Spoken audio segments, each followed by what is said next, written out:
السلام علیکم ورحمۃ اللہ وبرکاتہ۔ پروگرام تلخیص معانی القرآن کی 68ویں نشست میں آپ کا خیر مقدم ہے۔ آج کی اس نشست میں سورۃ الحدید سورہ نمبر 57 کا خلاصہ پیش خدمت ہوگا۔ سورۃ الحدید مدنیہ۔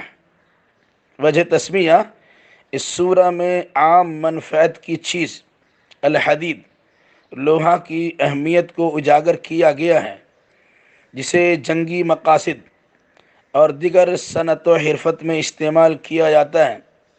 اسی مناسبت سے اس سورہ کا نام الحدید رکھا گیا ہے۔ زمانہ نزول: یہ سورہ مدنی ہے اور مضمون سے اندازہ ہوتا ہے کہ فتح مکہ کے بعد یعنی سن 8 ہجری کے بعد اس کا نزول ہوا ہے۔ مرکزی مضمون: مخلصانہ انفاق فی سبیل اللہ کی اہمیت بیان کی گئی ہے۔ فتح مکہ سے قبل اللہ کی راہ میں خرچ کرنے والے اور جہاد کرنے والے، اور فتح مکہ کے بعد انفاق و جہاد کرنے والے برابر و یکساں نہیں، البتہ دونوں ہی کے حق میں خیر اور بھلائی کی بشارت و خوشخبری سنائی گئی۔ تعداد آیات: اس سورہ میں 29 آیتیں ہیں۔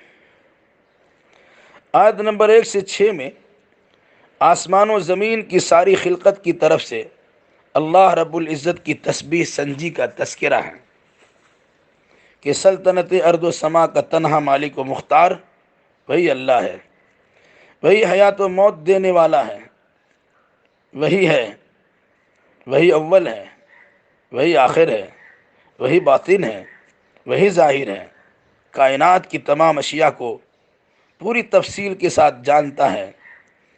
اسی نے ارض و سما کی تخلیق 6 دنوں میں فرمائی، پھر وہ مستوی عرش ہوا، مگر زمین میں داخل ہونے والی اور اس سے نکلنے والی، آسمان پہ چڑھنے والی اور وہاں سے نازل ہونے والی تمام چیزوں کو وہ بخوبی جانتا ہے۔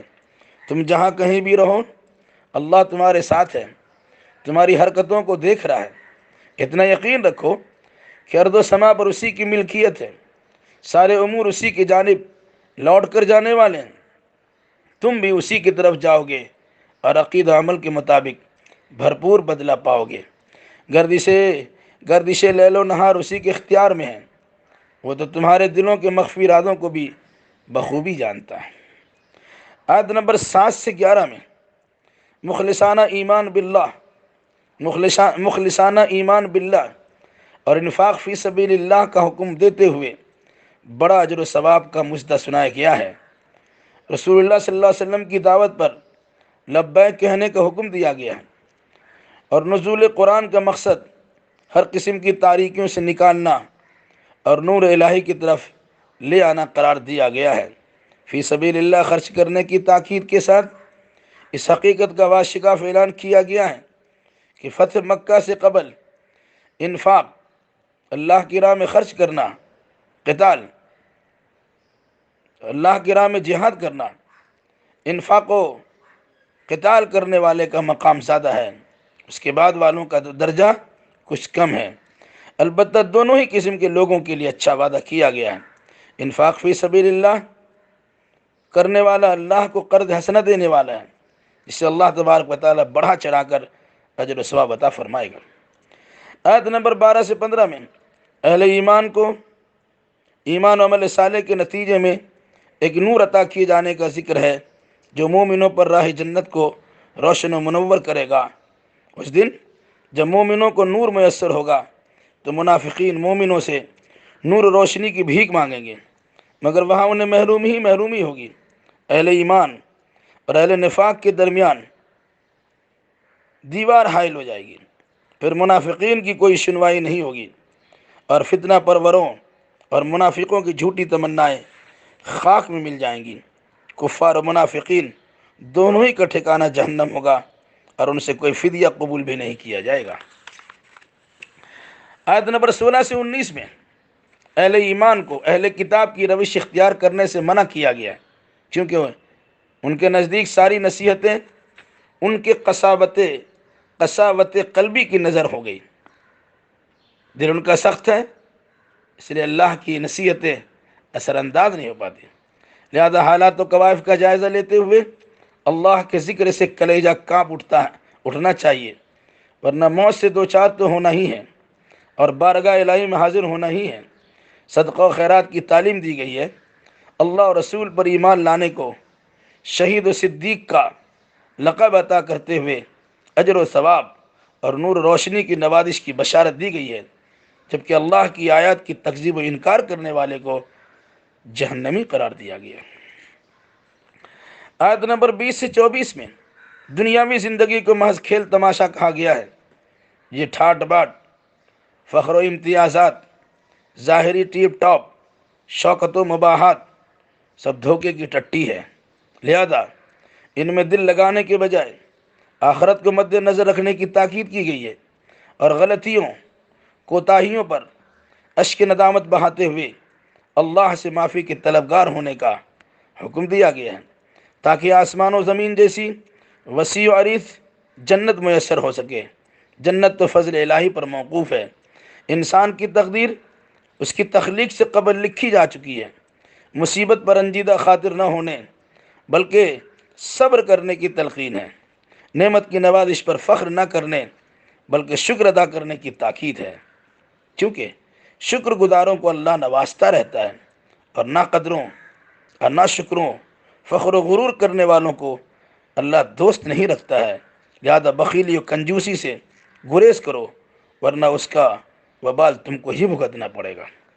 آیت نمبر 25 میں عدل و انصاف کے نظام کے قیام کے لیے انبیاء اکرام علیہ السلام کی واضح نشانیوں کے ساتھ اس دار فانی مبعوث کیے جانے کا ذکر ہے، اور ان کے ساتھ کتاب و میزان کے نازل ہونے کا تذکرہ ہے، اور بے شمار فوائد پر مشتمل لوحہ جیسی عظیم الشان نعمت کے اتارے جانے پر شکر الہی بجا لانے کی تاکید ہے، جس سے انسان کا امتحان مقصود ہے کہ کون اس کا صحیح مصرف لیتا ہے اور کون اس کا بھیجا استعمال کرتا ہے۔ یاد رکھنا، جو شخص اللہ اور رسول پر ایمان لائے گا اور عدل و انصاف کے قیام کے لیے لوہا کی مصنوعات سے فائدہ اٹھائے گا، اللہ اس کی مرادیں بر لائے گا اور اسے عزت و قوت سے نوازے گا۔ آیت نمبر 26 سے 27 میں سیدنا نوح اور سیدنا ابراہیم علیہ السلام کی بعثت کا تذکرہ ہے، اور انہی دونوں کے نسل میں نبوت و رسالت کے رہنے کا ذکر ہے۔ اصولی طور سے تمام نبیوں کی تعلیم ایک ہی رہی ہے۔ انبیاء کرام علیہ السلام کا سلسلہ جاری رہا۔ انہی جماعت میں ایک عیسیٰ ابن مریم بھی مبعوث ہوئے۔ ان کے متبعین کے دلوں میں رحمت و شفقت ڈال دی گئی، مگر ان لوگوں نے رہبانیت جیسی بدعت کی ایجاد کر لی، جہاد فی سبیل اللہ سے جی چرایا، پہاڑوں اور غاروں میں خلوت نشینی اختیار کی۔ حالانکہ ان لوگوں نے اللہ کی رضا جوئی کے لیے ایسا کیا تھا، مگر وہ اس کی کما حقہ رعایت نہ کر سکے۔ اہل ایمان کو ان کی روش اختیار کرنے سے منع کیا گیا۔